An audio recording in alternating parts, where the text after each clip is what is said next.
Good morning विद्यार्थी मित्रों। आजना मारा विडियो में धोरण 11 कॉमर्सना विद्यार्थीओं स्वागत करूँ छूँ। विद्यार्थी मित्रों, अगाऊ आपणे कंपनीना फायदा और मर्यादा आगला विडियो में जोया। हवे आपणे थोड़ा आगळ वधीए। कंपनीना प्रकारो, तो कंपनीना प्रकारो ए बी सी और डी त्रण विभाग में वहेंचायेला छे। सौथी पहला खास कायदा द्वारा अस्तित्व में आवती कंपनी। बीजो प्रकार है सभ्य संख्या की दृष्टिए। तीजो प्रकार है वर्चस्व की दृष्टिए और चौथो प्रकार नोंधणीना स्थान की दृष्टिए। तो आ A B C D J प्रकारो छे एने आपणे विगते समजूती मेळवीए। सौथी पहला ए खास कायदा द्वारा अस्तित्व में आवती कंपनी कोने कहेवाय? तो कि खास कायदा द्वारा अस्तित्व में आवती कंपनी एटले के संसद के विधानसभाना खास कायदा द्वारा जे कंपनी की स्थापना करवामां आवी होय तो तेवी कंपनी ने खास कायदा द्वारा स्थापित कंपनी तरीके ओळखवामां आवे छे। संसद के विधानसभाना खास कायदा द्वारा अस्तित्व में आवती कंपनी ने खास कायदा द्वारा अस्तित्व में आवती कंपनी तरीके ओळखवामां आवे छे। दाखला तरीके RBI, reserve bank of India, LIC life insurance of corporation of India ए केवी छे? तो कि खास कायदा द्वारा अस्तित्व में आवती कंपनी। तमने कदाच प्रश्न पूछे कि आरबीआई केवी कंपनी छे, तो तमारे लखवानुं खास कायदा द्वारा अस्तित्व में आवती कंपनी। एलआईसी केवी कंपनी छे, तो कि खास कायदा द्वारा अस्तित्व में आवती कंपनी छे।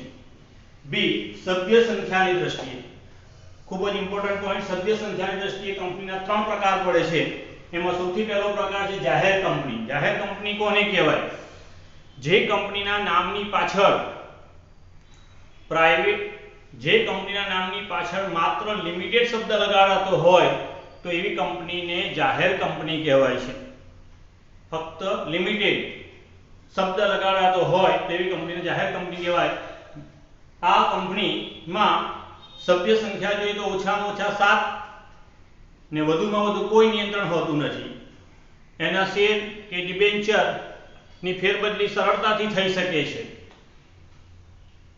एना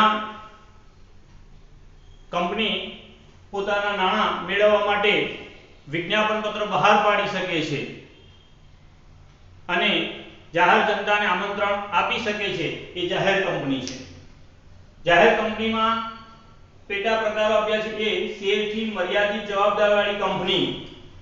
शेरथी मर्यादित जवाबदारीवाળી कंपनी जाहेर कंपनी होई शके कि जे कंपनीना शेर जे लोकोए जे सभ्योए शेरहोल्डरे खरीद्या छे तेमनी जवाबदारी कंपनीना शेर जेटली ज रहे छे, એટલે કે આપણે જેટલા શેર ખરીદ્યા હોય એટલી એમની જવાબદારી, એને કહેવાય છે શેરથી મર્યાદિત જવાબદારી કંપની। કંપની ખર્ચામાં જાય, નુકસાનમાં જાય તો સભ્યોએ પોતાની અંગત મિલકતો વેચીને તેનું દેવું ભરપાઈ કરવાનું હોતું નથી। ફક્ત એમણે જેટલા શેર ખરીદ્યા છે એની દાર્શનિક કિંમત જેટલી જ એમની જવાબદારી ઊભી થતી હોય એને કહેવાય શેરથી મર્યાદિત જવાબદારીવાળી કંપની તરીકે ઓળખવામાં આવે છે। બી બાહેધરીથી મર્યાદિત જવાબદારીવાળી કંપની। કંપનીના સભ્યોએ कंपनी ने बांहेधरी आपी होय एटली ज रकमनी एमनी जवाबदारी ऊभी थाय एने कहेवाय छे बांहेधरीथी मर्यादित जवाबदारीवाળી कंपनी तरीके ओळखवामां आवे। ज्यारे कंपनी बंध थाय, कंपनीनुं विसर्जन थाय के फरचामां जाय त्यारे सभ्योए एमणे आपेली बांहेधरी रकम कंपनीने भरपाई करवी पड़ती होय छे। एने कहेवाय छे बांहेधरीथी मर्यादित जवाबदारीवाળી कंपनी तरीके ओळखवामां आवे छे। सी अमर्यादित जवाबदारीवाળી कंपनी।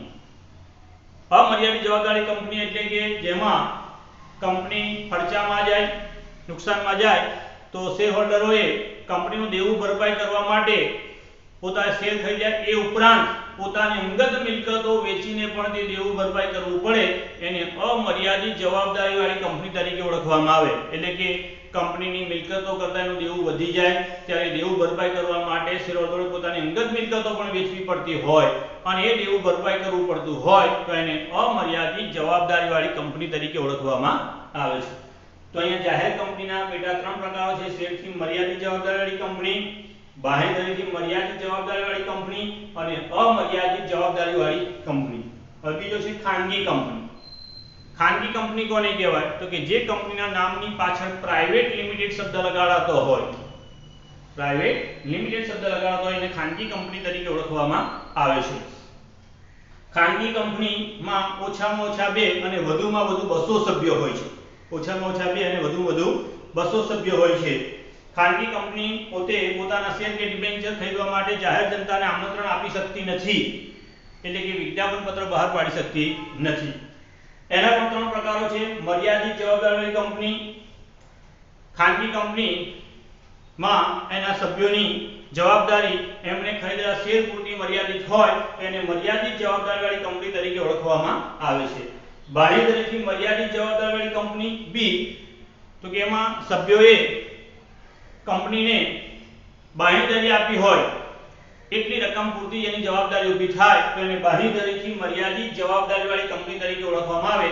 આવી કંપની જ્યારે ફડચામાં જાય, નુકસાનમાં જાય તો આ સભ્યોએ આપેલી બાંહેધરી જેટલી રકમ કંપનીને આપવી પડતી હોય છે. અમર્યાદિત જવાબદારીવાળી કંપની, તો કે એમાં કંપનીની મિલકતો કરતાં દેવું વધી જાય તો એના સભ્યોએ પોતાની અંગત મિલકતો વેચીને પણ તે દેવું ભરપાઈ કરવું પડતું હોય છે. એને અમર્યાદિત જવાબદારી કંપની તરીકે ઓળખવામાં આવે છે. 3. એક વ્યક્તિની કંપની, જેમાં એક જ વ્યક્તિ કંપનીનો સભ્ય હોય અને જે કંપની સાથે કરાર કરતો હોય છે અને એમાં એને લેખિત સંમતિ આપવી પડતી હોય છે. 1956 ના કંપની ધારામાં આવી કંપનીને માન્યતા હતી નહીં, પરંતુ 2013 ના કંપની ધારામાં આવી કંપનીની જોગવાઈ કરવામાં આવી છે. એટલે એક વ્યક્તિની કંપની પણ હોઈ શકે. કયા? 2013 ના કંપની ધારામાં. 1956 ના કંપની ધારામાં આવી કોઈ કંપનીની જોગવાઈ હતી નહીં, પણ 2013 ના કંપની ધારામાં એક વ્યક્તિની કંપની પણ સ્થાપી શકાતી હોય છે. હવે ખાનગી કંપની જાહેર કંપની વચ્ચેનો તફાવત જોઈ લે. પરીક્ષામાં મોટે ભાગે તફાવત પૂછાતો હોય છે અને ખૂબ સહેલો આપણે 4 મુદ્દાઓ લખવાના. 4 માર્ક્સમાં મોટે ભાગે પૂછાય. આપણે 5 મુદ્દાઓ લઈશું. પહેલા એક અર્થ, ખૂબ સહેલો. જે કંપનીના નામની પાછળ પ્રાઇવેટ લિમિટેડ શબ્દ લગાડવામાં આવતો હોય તો એવી કંપનીને ખાનગી કંપની તરીકે ઓળખવામાં આવે. Private limited. જે કંપનીના નામની પાછળ માત્ર લિમિટેડ શબ્દ લખાતો હોય તો એને જાહેર કંપની. અર્થ ખૂબ સહેલો. પ્રાઇવેટ લિમિટેડ શબ્દ લગાડાય તો ખાનગી કંપની અને માત્ર લિમિટેડ શબ્દ લગાડાય તો જાહેર કંપની તરીકે ઓળખવામાં આવે છે. બીજું સભ્ય સંખ્યા. ખાનગી કંપનીમાં ઓછામાં ઓછા 2 ને વધુમાં વધુ 200. વધુ કેટલા? 200 સભ્યો હોઈ શકે છે. જાહેર કંપનીમાં ઓછામાં ઓછા 7 અને વધુમાં વધુ કોઈ નિયંત્રણ હોતું નથી, ગમે એટલા સભ્યો હોઈ શકે. 3. નિયંત્રણ. ખાનગી કંપની પોતાના શેરની ફેરબદલી પર નિયંત્રણ મૂકે છે, ફેરબદલી કરી શકાતી નથી. જ્યારે જાહેર કંપની પોતાના શેરની ફેરબદલી પર કોઈ નિયંત્રણ મૂકતી નથી, ફેરબદલી કરી શકાય છે. ચોથું વિજ્ઞાપન પત્ર. વિજ્ઞાપન પત્ર ખાનગી કંપની બહાર પાડી શકતી નથી, જ્યારે જાહેર કંપની વિજ્ઞાપન પત્ર બહાર પાડી શકે છે. અને આમંત્રણ. જાહેર કંપની પોતાના શેર કે ડિબેન્ચર ખરીદવા માટે જાહેર જનતાને આમંત્રણ આપી શકતી નથી, જ્યારે ખાનગી કંપની પોતાના શેર કે ડિબેન્ચર ખરીદવા માટે આમંત્રણ આપી શકતી નથી, જ્યારે જાહેર કંપની પોતાના શેર કે ડિબેન્ચર ખરીદવા માટે આમંત્રણ આપી શકે છે. તો અહીંયા આપણે તફાવત જો તફાવતના 4 મુદ્દાઓ યાદ રાખવાના આપણે.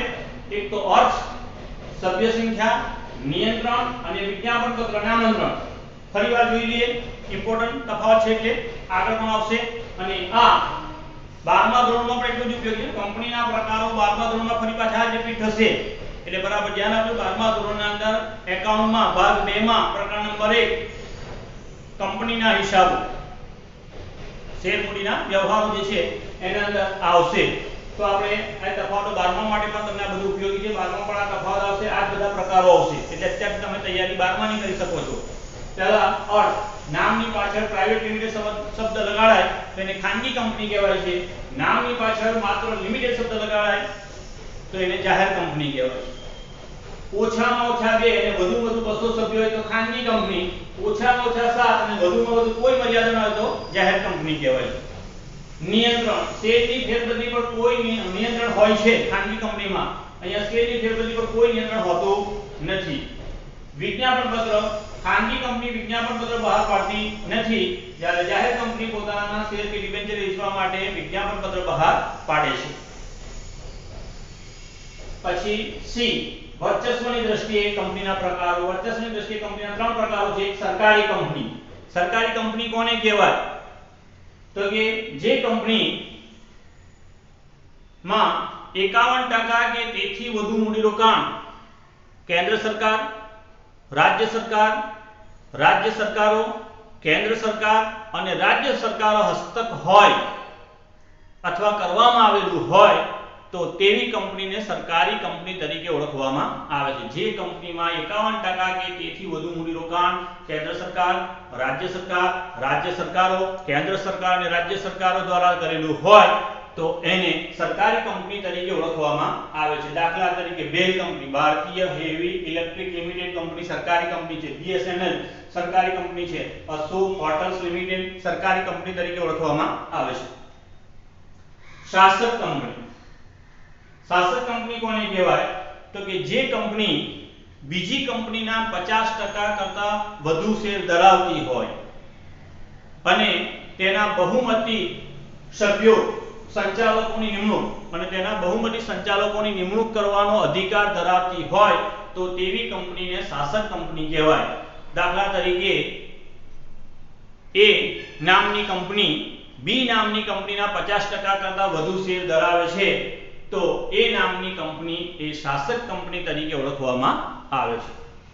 ઇમ્પોર્ટન્ટ પોઈન્ટ ટૂંકા પ્રશ્નો પૂછાય છે.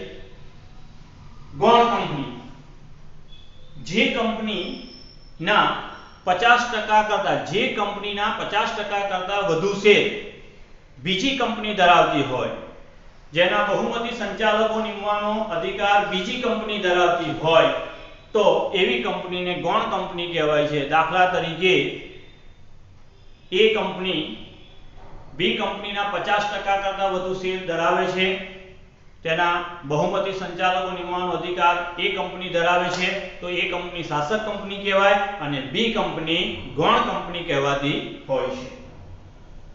ડી નોંધણીના સ્થાનની દ્રષ્ટિએ, નોંધણીના સ્થાનની દ્રષ્ટિએ કંપનીના બે પ્રકાર પડે છે. એમાં એક ભારતીય કંપની અને બીજી છે વિદેશી કંપની. ભારતીય કંપની ધારા હેઠળ કે સંસદ કે વિધાનસભાના ખાસ કાયદા હેઠળ જે કંપનીની સ્થાપના થઈ હોય તો એવી કંપનીને ભારતીય કંપની કહેવામાં આવે છે. ભારતીય કંપની ધારા હેઠળ એ 1956 નો હોય કે 2013 નો હોય તો કોઈ પણ કંપની ધારા હેઠળ, ભારતીય કંપની ધારા હેઠળ કે સંસદ કે વિધાનસભાના ખાસ કાયદા હેઠળ જે કંપનીની સ્થાપના કરવામાં આવી હોય અને જેનું રજીસ્ટ્રેશન ભારતમાં થયેલું હોય તો એવી કંપનીને ભારતીય કંપની તરીકે ઓળખવામાં આવે છે.